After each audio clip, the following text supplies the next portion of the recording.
Merci Madame la Présidente. Monsieur le Ministre, cet amendement vise à étendre le champ d'application de l'article L711-6 du CESEDA en créant la possibilité pour l'OFPRA justement de refuser ou de mettre fin au statut de réfugié lorsque la personne concernée a été condamnée à 2 ans d'emprisonnement au lieu de 10 actuellement. Alors, c'est vrai, la France est et doit rester une terre d'accueil. Cela fait partie de notre ADN politique, consubstantiel à notre devise, liberté, égalité, mais aussi fraternité. Mais le droit d'asile doit être l'expression de la force de nos valeurs et non un signe de faiblesse de notre loi.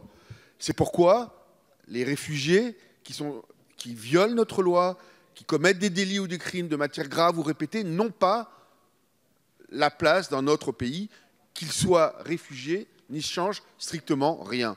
Nous avons tous en mémoire cette vague d'agression en Allemagne au Nouvel An 2016, où 1500 agresseurs, rien que pour Cologne, principalement, ça a été des demandeurs d'asile ou des immigrés en situation illégale. C'est une triste réalité. Ce n'est pas acceptable.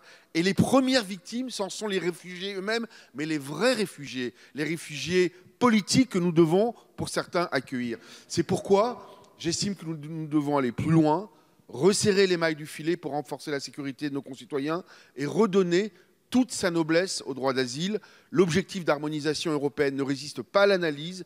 D'ailleurs, le président de la République l'a rappelé avec force et grande clarté le 19 octobre dernier devant le Conseil européen. La vocation de l'Europe est de protéger. Je termine, Madame la Présidente, pas d'unifier en s'alignant sur le plus petit dénominateur commun. C'est ce qu'attendent les Français. Je vous remercie. Merci, Monsieur le député. Alors,